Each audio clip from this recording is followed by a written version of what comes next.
organizing this event, and to Alex and Nick, everyone involved. Let me just look at the blog. So yeah, Paris attacks too, as you might say, or as you might refer to it, if you want to be precise. You know, we had the attacks in January against the Charlie Hebdo, and the hostage taking in the Jewish supermarket by Ahmed Koulibaly. And ISIS has taken credit for the hostage attack, but not for the Charlie Hebdo attack.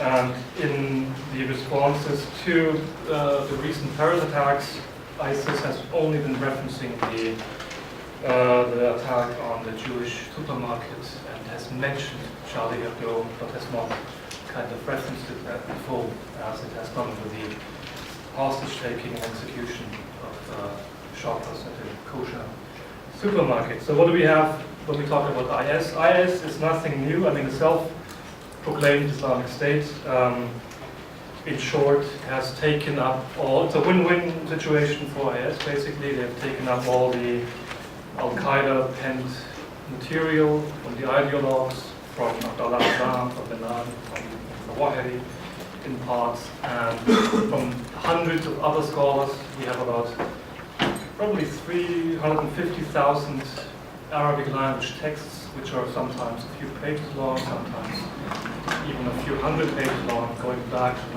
1980s, and have been constantly updated and expanded and kind of widened. So we have a massive Arabic language ideology, all available online, and from that Arabic core material, we see every now and then non-Arabic kind of droppings or derivatives for a non-Arab or Arabic target audience. When we talk about the Islamic State or the self-proclaimed Islamic State, we have a terror group that is very, let's say, masterful in adapting to local circumstances, and they have brought the Jihad to the places Al-Qaeda has never been able to get a foothold, and that is within the Sunni Arab and sometimes even Sunni Arab tribal heartlands in Syria, in Iraq, in Libya, in Yemen, in Sinai Peninsula, in Egypt, and elsewhere. And it's a very visual form of communication. So ISIS, it's a bit easier to say, is very keen in translating the written Arabic language ideology into visualized communication, or a visual, literal kind of community. So that's why they're so powerful on social media, because you have pictures that convey certain codes and symbols and role models with a bit of text, and it serves as a prime kind of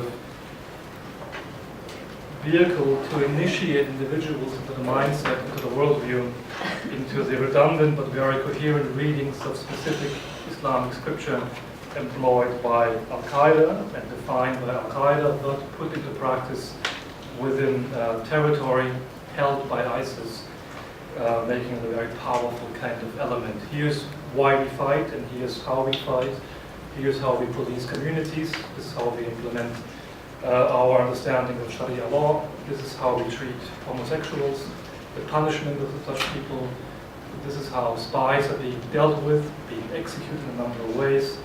Everything is being documented by the camera lenses, and hence the combination between the video and the Arabic language source text is what is giving ISIS such a high degree of resilience and coherence. And that also applies for ISIS online networks on Twitter and elsewhere, where you have a large number of highly dedicated individuals who refer to themselves as media mujahideen, and who don't have an issue coming back when their account is being deleted. So you never have when accounts are being taken off from Twitter, there's still always enough accounts remaining alive that can carry on the message. And you have literally thousands and thousands of supporters. And the power of non-Arabs in that mix is that you have, for example, a bilingual Arabic and German speaker with the ability to project the influence from the Islamic State into German from Arabic, and thus reaches and preaches a total different cluster of people, or a different cluster of individuals in a different milieu inside Western societies. And that's where the content does differ. The Arabic videos are mainly more violent and more bloody, referencing more grievances that are very localized, that we in the West not particularly are able to understand after having 50, 60 years of Ba'athist Syrian, Iraqi, or Gaddafi rule. You have a set of localized grievances that are being employed and deployed within that specific framing of ideology, and that targets not people in the West, but it targets Arab and Arabic language kind of clusters. And when you have a foreign fighter like Elizabeth speaks English, German, and some Arabic, or Arabic, right? So you would be an ideal foreign fighter because you can employ specific parts of either respective language, and you would use a different set of English to target your home territory or your friends. That would make a good recruit. When you try to speak the German, right? But this is how it works. It's very human. There's a human angle in it, and foreign fighters always tend to use their respective language, and by thus they enrich the whole dynamic and the whole kind of environment that we have. So really quick, as Sue was saying. So I got I'm a VOX-Pol research fellow at ICXR. I received a research and mobility program, and it's funded by the European Union, FP7. And my background is I'm a kind of boring old school Orientalist with a focus on Arabic language and Arabic language primary sources. And for VOX-Pol, I'm analyzing the spillover. How does the Arabic kind of influence the non-Arabic? And the same accounts for individuals. So it's all about the media strategies and the content analysis. The content does matter very much. And in short, it's all about cognition, or in a sense you can say it's all about human cognition.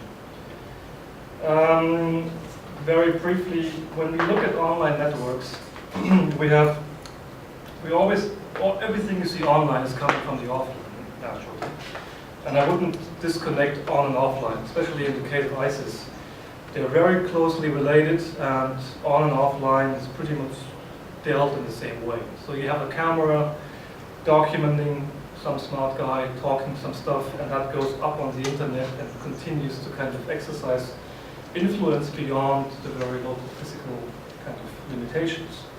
So you have, on a global level, you have physical networks that are very local in the way how they operate, but connected more or less, and you have a kind of more globalized virtual support network. So for example, recent videos showing the attacks on Paris in November are being kind of re-disseminated by people who want to be part of this missionary aspect of Dawah and contribute in doing the media work, are not ISIS members or but are taking it on their personal shoulders to kind of do their part, right? So you have on the internet many people who are part of a virtual support network who take pictures, who document, who engage, who interact on Twitter, on Instagram, on Facebook and elsewhere to further the message. So it both go hand in hand. I mean, whenever you have a demonstration in London of a bunch of Salafists, you'll have a number of people with a cell phone or a real deal camera taking pictures or making a video, and that material then is being put on YouTube and elsewhere, public spaces, and in some degree such images are being used within the official IS video and propaganda publications like Islamic and so on. There's a wide range of data on the internet. I mean, in less than 3 years we have collected about 900 IS videos, and almost every single one of these is in full HD, 16:9. It's very good, professionally made. I would say about 95% are in Arabic, and the rest is foreign fighters, non-Arabic. We'll be watching one brief video in English with an English target audience, for you basically. And what we have on the internet is that you have the old school forums, very less interactive, more static, are as much as part as the social media outlets, and both are connected. So there's a wide range of platforms being used where this material is being put on by official kind of propagandists, but also by the fan with a fandom culture, and generally you can say that social media is a win-win situation. The networks are very resilient, material is not being pulled off because of the sheer quantity of accounts that support IS in either way. And we have propaganda for everyone. So yes, we have hard copy headings, but there are not that many. I mean, they appear every now and then. We have hard copy headings in slow motion showing the full effect of the alleged spy being punished for his kind of betrayal. But we also have mujahideen who hang up their Kalashnikov rifles to clean a street, to build a high school, to teach and tutor children how to pray properly, how to kind of learn Arabic, and so on and so forth. So it's a wide, a rich blend of very dispersed material, and the human terrorist can be very appealing as much as the guy who was simply framed and presented as the executor. So basically, there's something in store for anyone. You're more attuned to violence, you have everything that you want to serve your needs. If you're more interested in the more, let's say, statehood angle of IS, and they are building a state, and they propagate building a state, and they project themselves as a state, you can see the Islamic police in most of all the traffic police managing cars and the lights and everything. So it's very dispersed. And there's listening to the resonance among audience, so whatever the feedback, if there's feedback, using the respective hashtags on Twitter, for example, the propaganda does adopt it. So they're not just choosing propaganda out, but they're listening to the audience, and they're listening to the communities that are responding and replying. So they're listening to their own fans, basically. What often is overlooked is that Islamic State is, yes, it's present in Syria and Iraq and in other places, but it's all made up of provinces or wilaya. So we have the wilayat, Al-Dawla al-Islamiyya, and every province or wilaya has a very special name. So here's the Al-Anbar, provincialized media player who are creating accounts, who are documenting life in the caliphate that's then being edited and then being published. So from every wilaya you get a number of videos. In October I think it was about 65, and you can see about 2 or 3 videos per day on a daily basis coming from the respective province, including Libya, Yemen, and Central Africa, and so on. As I mentioned, a lot of data, and this is all including the pre-IS videos from 2003 to 2013. So if you count that in as well, you have even more data at the time. But it would be a mistake to disconnect it. I mean, Al-Zarqawi's creation is now in full swing. And as I mentioned, the whole environment is enriched by the large number of non-Arabic speaking foreign fighters, not just from Europe, but also from Chechnya, from the Caucasus region, from Southeast Asia and elsewhere. So coherent networks. And this is just in reference to the, let's say, the Paris attacks. So Paris attacks happened, and instantly when the attacks are being reported by the mainstream media, Arabic and non-Arabic media outlets, you had Islamic State media operatives and supporters to create their own hashtags to kind of promote the attack. There were at least 4 hashtags in Arabic on Twitter where open source material was being collected and then being pushed out. At the same time, Twitter, besides Telegram and Just Pasted, Istarat, and ShortWiki are being used to totally decentralized publish the content. So if you have something on Just Pasted, you can simply, as the name says, paste something, a bit of text on that site, and you have a link you can send out to other people. They can then look at the text, and that's pretty much it. So you would need someone to identify this content as being problematic to ban it. But in the meantime, you would have at least 3, 4, 5, 10 other links that would kind of propagate the same content. As of a couple of days ago, when I last checked, the official Paris attack statement in Arabic and French was still on the respective websites, so apparently no one has even taken that down. There were some, let's say, civil activists on Twitter pointing out that ISIS is using these attacks, these hashtags to reference the Paris attacks, and try to prevent this information being disseminated by saying, look, this is what ISIS is using, these number of hashtags, Paris is burning, and what have you. Use these hashtags and just flood it with content. But again, I mean, it's a big different scale. The ISIS people are very much organized and attract a large number of people who feel very much in favor of what has happened in Paris. And at the time of the attack, before there was a statement from IS, before there was any official response from any official media channel, there was not so much speculation going on, but there were simply people supporting the Islamic State, posting pictures they pulled off from the Arabic and Western mainstream media and frame it as an IS attack, and claiming that this is what the state is doing as a vengeance for French bombings in Syria and Iraq, the kind of an eye for an eye logic and what have you. And mind you, shortly before the Paris attacks, there was a lone gunman attack in Jordan, a policeman who killed, I think, 4 or 5 American and South African kind of contractors training with Israeli police on counterterrorism. And a week or so before that, you had ISIS officially acknowledging that they had bombed the Russian airliner over the Sinai Peninsula. So it's very fast-paced, and you can kind of get the feel that after Sinai, the lone shooter in Jordan, now the Paris attacks is something where ISIS is bringing the war into the very heartlands of their enemies, as they have been saying for over a year. And so the logic is that after having consolidated the territory in Syria and Iraq mainly, operatives have been activated that are in place within the European Union, and at some point, as I suggest, within the United States, to kind of conduct operations to punish the foreign policies of Western states. On November 14th at 2 p.m., 2:30 p.m. Central European Time, there was a statement issued by the Islamic State, which looks like that, basically. Any statement they publish in writing looks like that.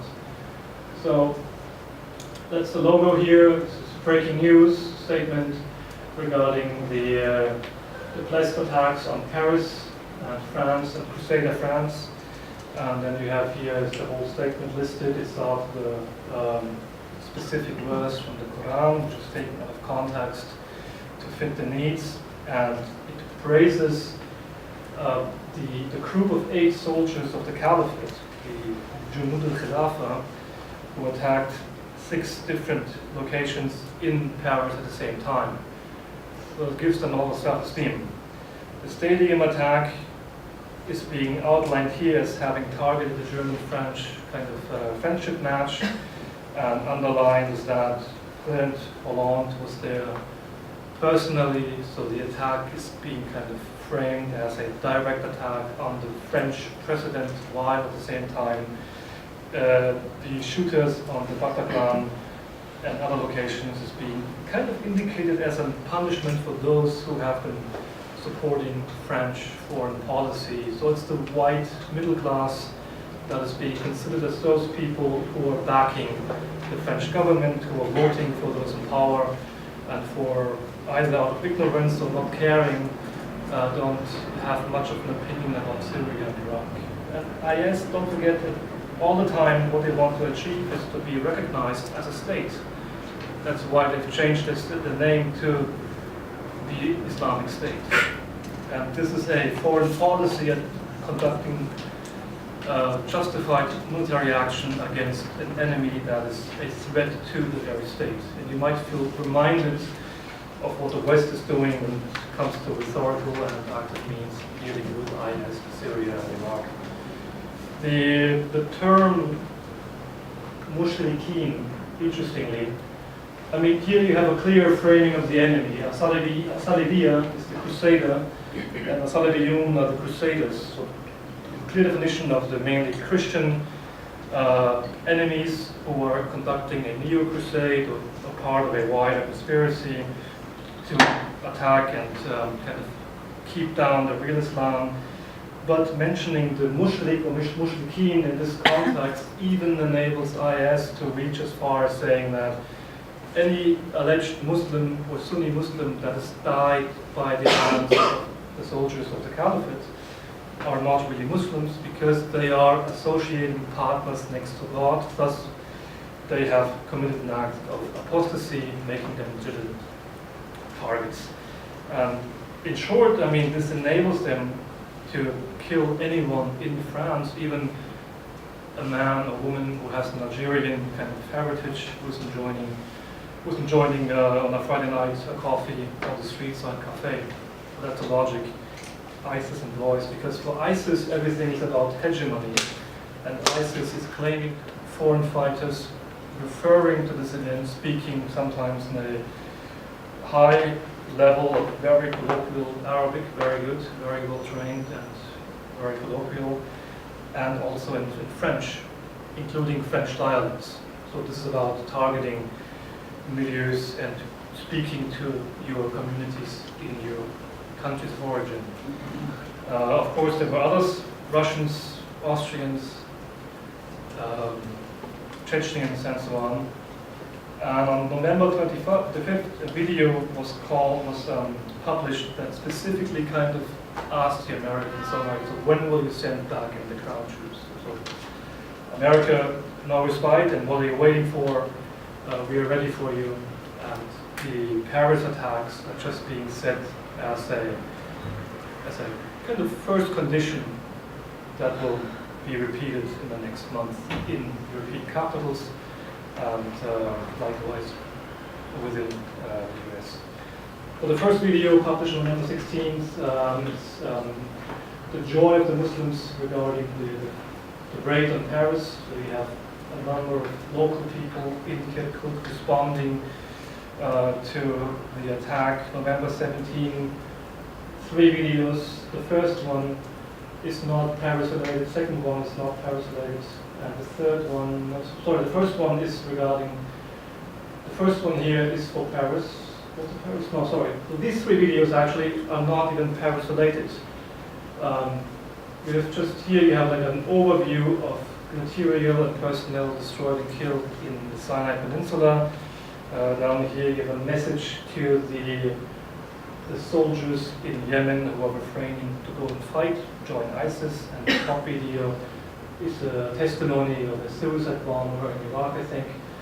Then November 18, you have a kind of normal, so to speak, combat footage video showing an ISIS outlet in Bijla fighting off an attack by the Iraqi army and then gaining territory, gaining ground. November 19, and again, it's all business as usual basically for ISIS. You have a video responding to Paris, promising more attacks. So you can see here's the banner. The second one having French, kind of the title is in Arabic and in French, and likewise here. Then this video is again just an overview of their military successes, and the last one is say kind of like Paris before attacking Rome. November 20th is all about ISIS, all of France except the first video. In this video here you see a foreign fighter from Austria and from Chechnya speaking their respective languages in why this has been a morally obligatory kind of act, and why it's on a theological premises, why we have the necessity to either join IS and undertake the hijrah or undertake attacks in the old territories and countries. The same in the last video is a bunch of Arabs, so to speak, explaining the attacks to their local framework environment. A break on November 21st, a break on November 22nd. You see here 4 videos, and these are all related to France. You recognize this guy from 2 days earlier from a video being featured talking about the attack again. And again, I mean, you see references. You have the Arabic title, the French title. This man is a fighter from France. Whenever he speaks in French, he speaks subtitled in Arabic and vice versa. So it's a maximum outreach. It's a very comprehensible form of conveying this ideology and conveying and projecting influence. What you have here, for example, is the failure of the French bombardment, and it shows you mainly civilian areas allegedly being bombed by the French Air Force in response to the attack, and that is being sent as a reinforcement that such attacks will continue as long as Western states are conducting the bombing raids on ISIS territory. November 23rd, we had a beheading in Tunisia, and these two videos are a reference. This is a reference to Paris, and the first one is simply a normal kind of ISIS video. Promoting and boosting role models, fighters, chieftains, kind of local commanders, and takes the audience into the field and into the heart and heat of the battle and the aftermath of it. November 24th, another Paris video, and then you have the normal spikes for La Tantagoon. You see here it's in Arabic, German, French, Russian, Bangla, and Turkish. So this is a video that's targeting the global audience, not just a particular audience. And in that video, they're calling for the Americans to kind of man up and engage ISIS on the ground. To give you an impression how well made these videos are, we'll have a look at the English version of the film.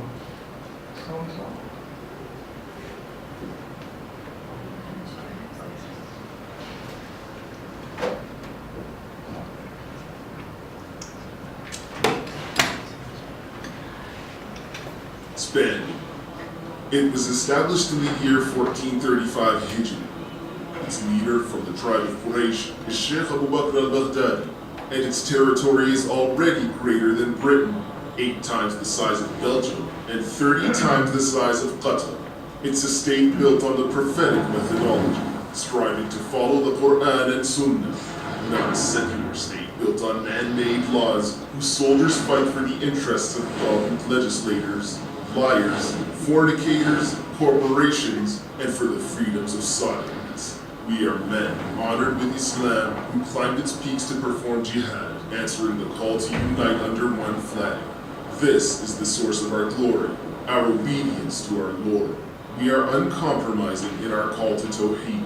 We only bow to Allah, unlike the countless deviant factions raising their false banners and changing with the winds of Jihadi politics. Yes, we are the soldiers who stomp the idols of nationalism, demolish the shirky symbols of Palmyra and Nineveh, and destroy the Sykes-Picot borders. For there is no honor to be found in the remnants of shirk. So as you can see, the number of keywords here, like shirk. You remember the Mushrik reference, the polytheism or polytheists, the IS fighters and ISIS claims to be, as I mentioned, the sole and only valid representative of Sunni Islam. So that's the Tawheed element you heard here, to abiding to the principle that there's just one God and no other God. So oftentimes in the Arabic spectrum we hear, I'm a Mujahid and a Muwahid, meaning I'm the one who also professes the very unity of God. The Sykes-Picot Act or agreement that was taken down by ISIS within months is a very powerful and very symbolic element that they exploit on a very efficient level. And that's something Al-Qaeda, for example, has been warned and kind of pledging to do so for a number of years, but has failed in achieving it.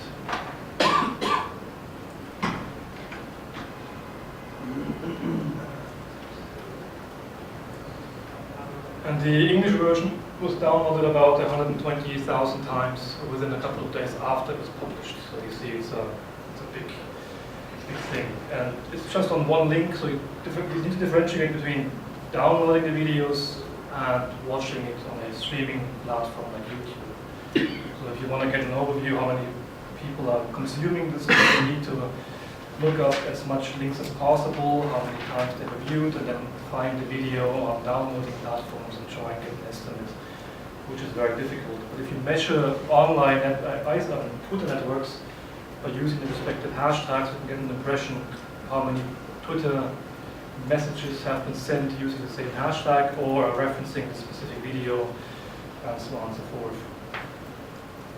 The other video is Wohin Jundun Raven Rali Mun, so the sense of our soldiers are superior to theirs. It's a quotation taken from the Quran, out of context, of course, but makes sense within the ISIS redundant but coherent reading of the Quran scripture. It's a bit remarkable because you have Hollande speaking about the just military action against IS, of bombing Raqqa, of conducting a safe and sound foreign policy to protect the citizens, and so on and so forth. And that speech is being referenced and directly put in the video, and then is being matched by pictures from children and civilians who are allegedly suffering by the French aerial bombardment. And then you have it mirrored by the attack on the targets inside Paris. So it's pretty much the same thing. So terrorism, just military action, is exactly what ISIS is doing as their own way of conducting foreign policy. French foreign fighter then addresses the Paris attacks, making it comprehensible in his own words, including mixing in keywords that you heard in the English language video, and then explaining partly some of these keywords, but not really, because if you have an interest in this material and you seem to be getting a hang of it, you may ask, what is the meaning of Tawhid? So if you look it up online, the chances of you entering extremist material explaining to you the meaning of Tawhid is far more higher than having some kind of moderate circles offering materials for you to initiate and understand this theological principle. In that video, you have appraisal of Amélie Coulibaly and, in general, the January attacks. The second video, I'll have a look at this one, features Chechen and Austrian foreign fighter, also taken from the Quran. It translates to you are being killed as you are killed, as you kill. It's very similar to all the other videos. It directly includes the statement, the written statement made by ISIS and the French reaction, and it also incorporates the video scenes from a specific video outlet, which is a semi-official kind of media installation by IS, and they have about 1,000 videos in the meantime. So if you put them all together, we have 2,000 videos, not counting all the family material and other semi-official media outlets. And you can see very clearly in that video how mainstream news are being kind of watched, monitored, recorded, and then used for their own benefit. And we'll just have a very pay the jizya, Islamic tax, to get safety. In that film, we have an equation of French colonialists beheading Algerians, and then the kind of lineage of grievances where ISIS is the one who's taking revenge for the old grievances. And today you have the French aggression against Muslims in Mali, and after the attacks, the intensification of bombings in Syria and Iraq.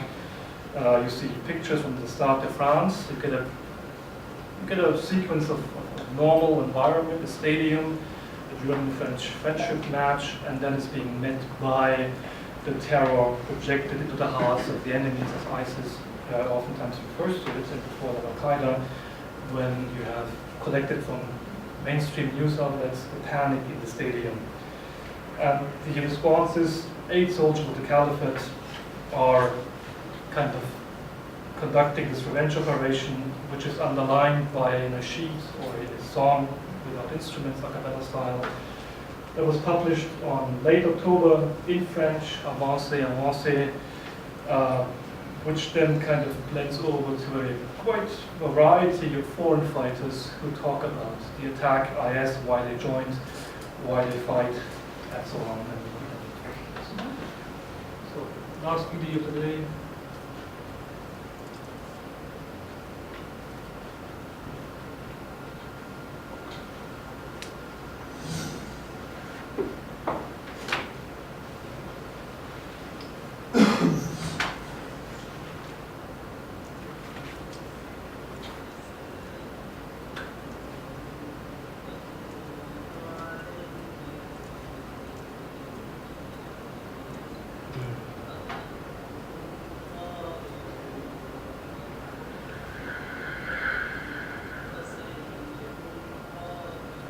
So I can't turn it loud, unfortunately. الشمال مالي يشير إلى أن العملية العسكرية الفرنسية تتوسع أكثر فأكثر مع إعلان الجيش الفرنسي الانتقال من مرحلة الغارات الجوية على معاقل المسلحين الإسلاميين إلى مرحلة الاشتباك المباشر معهم على الأرض.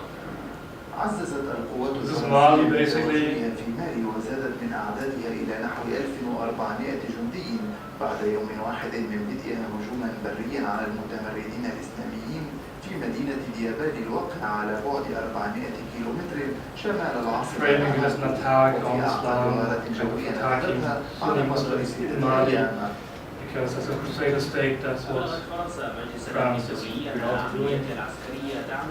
You have here collections from mainstream news outlets such as Al Arabi and others.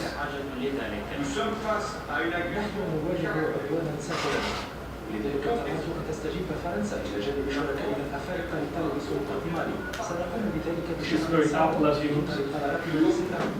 وسنكون جاهزين لوقف التقدم الإرهابي إذا ما استمر. لا شك من العراق وروسيا وسوريا وإيران. فاليوم بدأت حاملة الطائرات الفرنسية شارل دي غول الاشتراك في عمليات التحالف الدولي ضد التنظيم في Talking about the French kind of engagement before the Paris attacks. عندما تقتل 1600 من المدنيين مؤخرا تحت عنوان محاربة الإرهاب. Now this is the stadium I mentioned, so it gives you, a normal environment, as you know from the television screens, linked into the population part of a wider attack and campaign against Sunni Islam.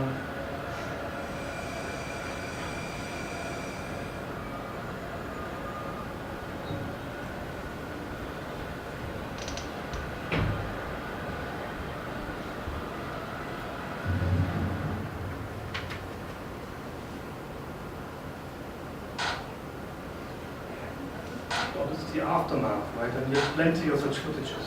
And this, I mean, yes, it's propaganda, but lots of these sequences are real. We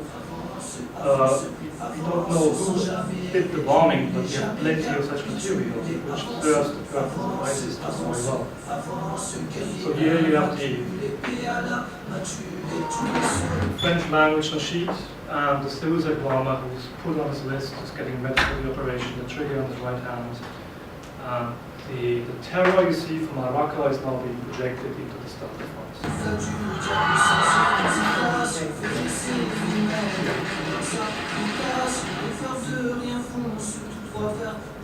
هذه أول مرة أرى فيها باريس بهذه الحال.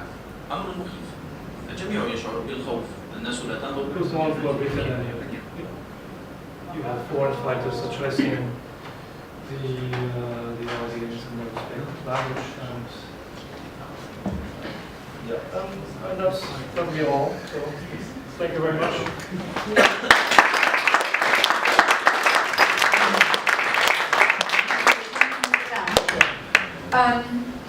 Thanks very much for that, Nick, and I'm sure we've got quite a lot of questions. I just wanted to ask, because there's a phenomenal amount of videos that you've watched. Clearly, a phenomenal amount was produced in the aftermath of Paris.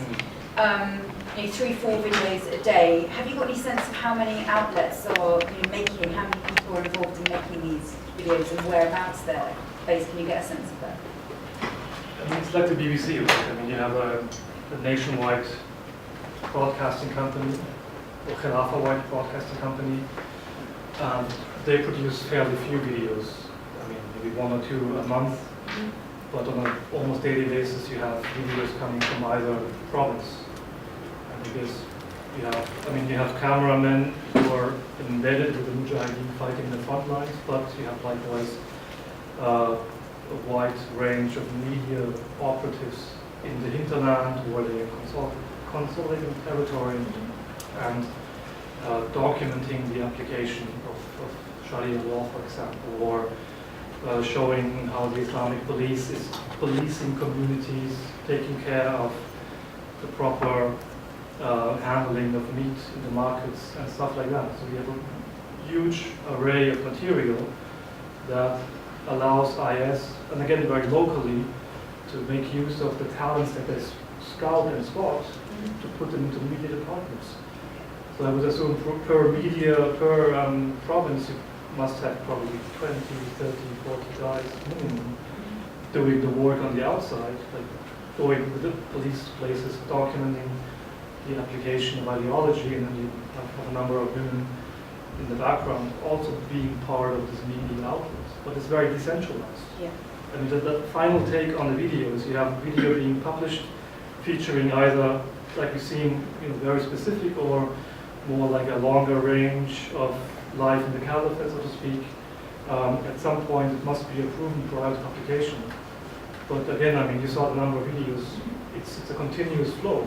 Yeah. And there are always new people coming in, apparently. Likewise, there's no reduction. Okay. I want to open it to questions, and I'm sure there are plenty of questions from the audience. Does anyone want to start off? Yes. A lot has been made about the eschatology within IS theory thinking. I just wondered, since you've been watching so much of their material, how often does apocalyptic imagery or explanations come into it? It differs. I mean, it differs from the regard of if you have a non-Arab, non-Arabic speaking foreign fighter will tend to more explain some basics. But you have videos, for example, showing the amputation of the hand of an alleged thief. Oftentimes this is underlined by putting in text from Islamic scripture that defines and kind of allows this act. So it's quite frequent. It's actually quite frequent.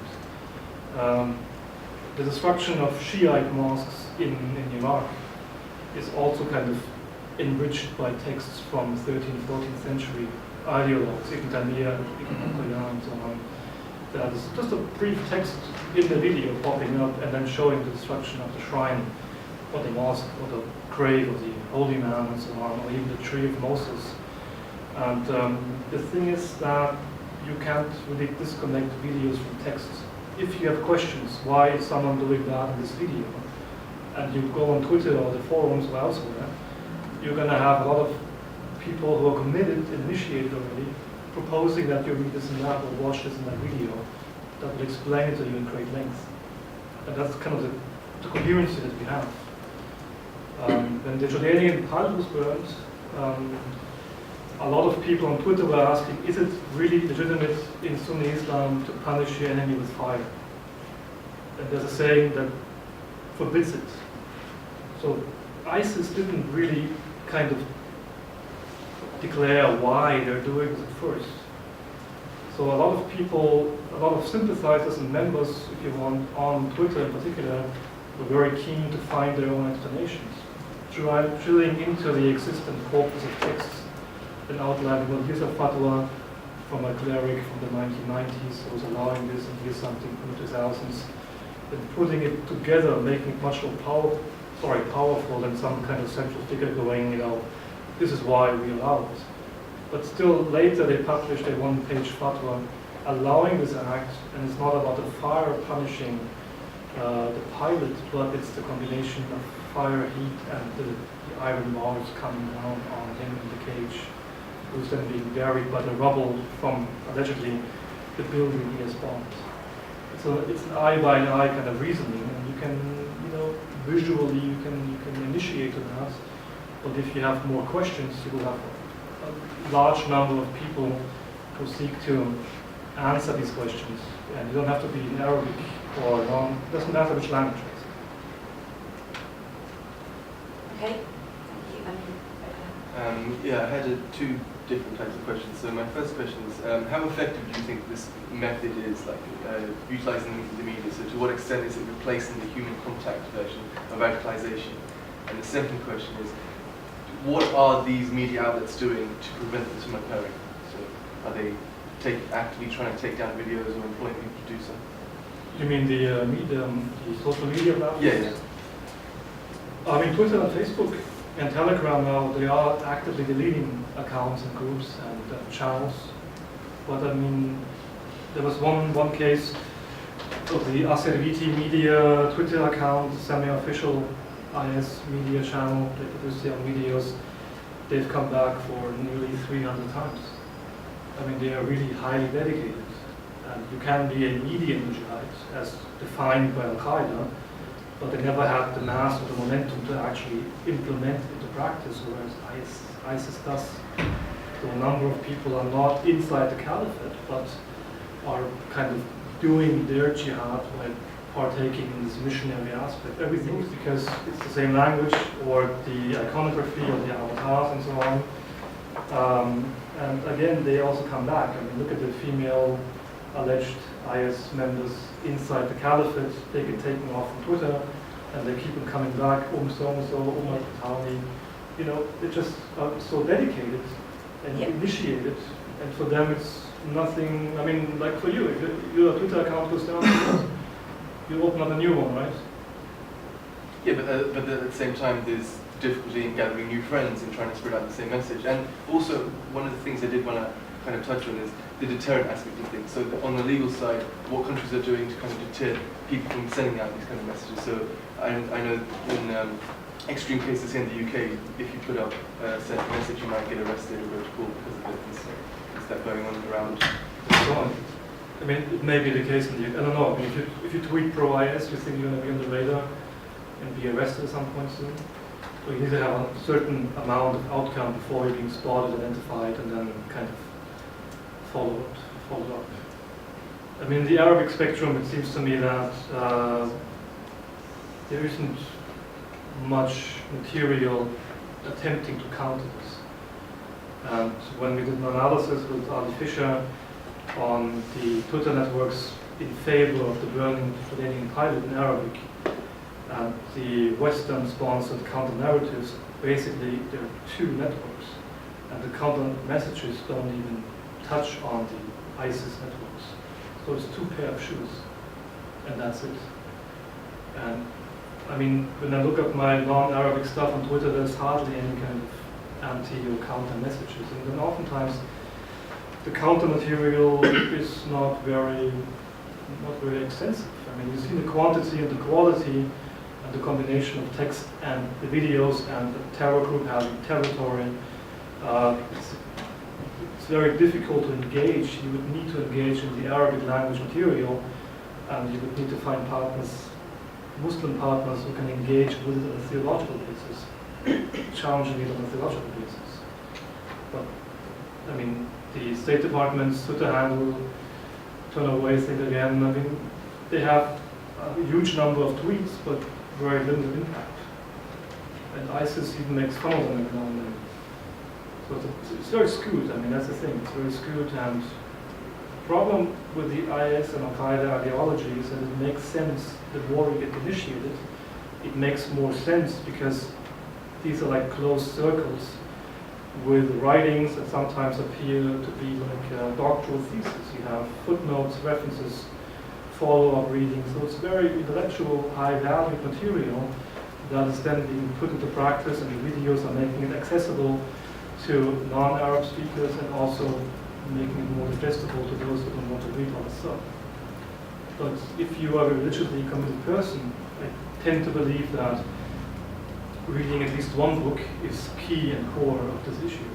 And so you kind of have someone like me telling you, all right, you should read this, this, this, and this to get a full grip on this and this and that concept. And here are a couple of videos of mainly men who claim to be reenacting this principle, who are role models, who are what we want to be, and who are claiming to be already those kind of Sunni Muslims that have been lost ever since the caliphate was broken up and so on and so on. So it's a large quantity.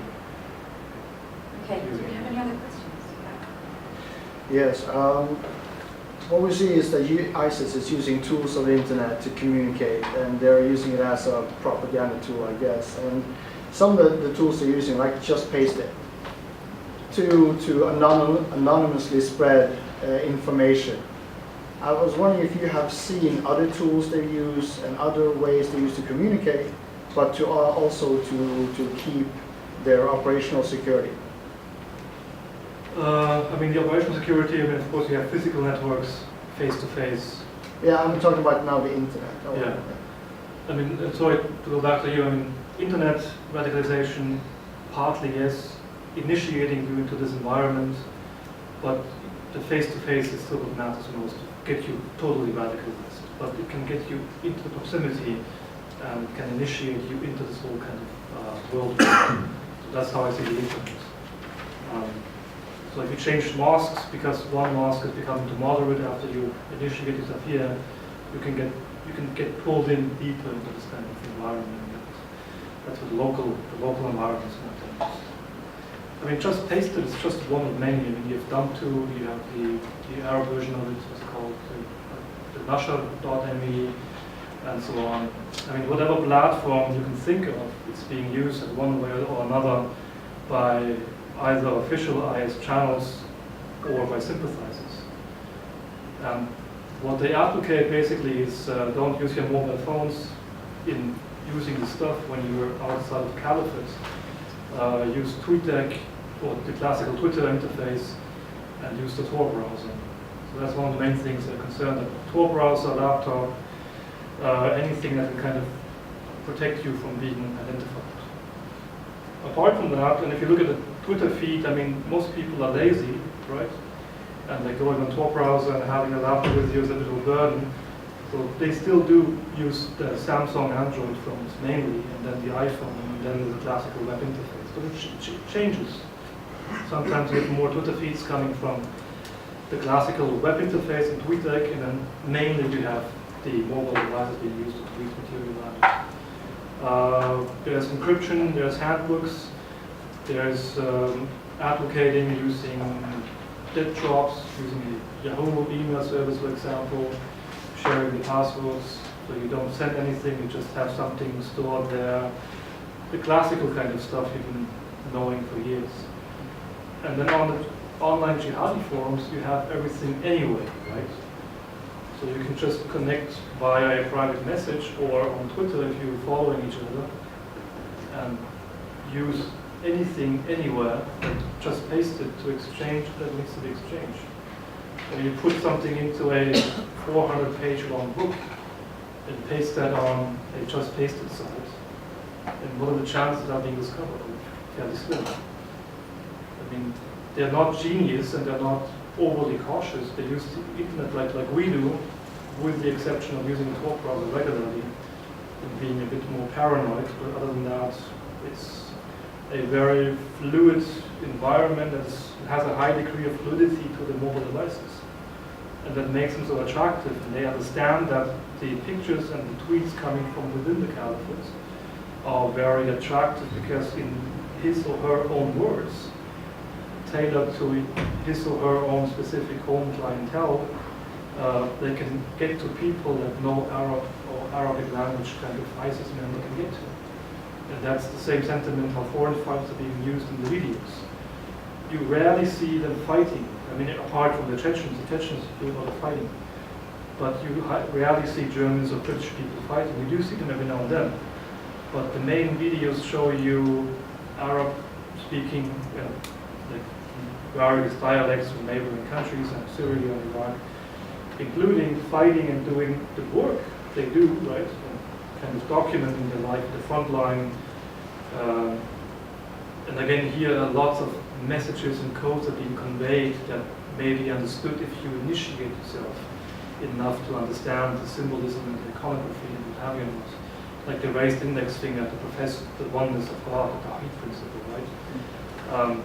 But the non-Arabic speaking foreign fighters usually have been put in a spectrum of serenity where they address their community sitting underneath a palm tree with the Kalashnikov and their military fatigue and speak to them in a very specific kind of topic. Nico, we don't have much time left. We've only got about 5 minutes. I just wondered if there was, on that topic actually, I don't know if people were here yesterday for the Thomas Heckhammer's talk as part of an ICSR jihadism event. And he was talking about the sort of 3 phases of internet use and a sort of a less paranoid use, then a more policed use of the internet, and now, again, a more sort of prolific, less paranoid use. And he described it as a period in which we lost control of the internet and lost control of the propaganda that was being put out there, and that was responsible for the current situation. He thought largely this. I mean, if you 900 videos in less than 3 years, and they're all in that quality right away, gives you an impression on how IS is projecting influence on the Muslims. And we still seem to be making the mistake of treating the internet as one thing and the offline thing as a different realm, but they're totally connected, like we are anyway connected to the internet. Yeah. And two, ISIS, wherever they are, in Syria, Iraq, Yemen, Libya, Egypt, they operate in their home turf. So that means you have a different degree of messages from the respective province or locality. Yeah. And this is a mix, a very specific mix that makes it very difficult to take them down for reasons. I mean, there are a number of IS blogs that continuously promote these videos, and 10 go down and still 20 are up, and it's a constant cat and mouse game. And again, on Twitter does a lot of takedowns, even the Arabic language ones. Yeah. But it's just too many. So there's no way of policing or controlling the internet. It's too big a sphere. You can monitor everything, but you cannot control it. Sure. That's the thing. Do we have a final question before we have to finish? Anyone? Nope. Okay, well look, it just remains for me to invite everyone to thank Nico again. Thanks for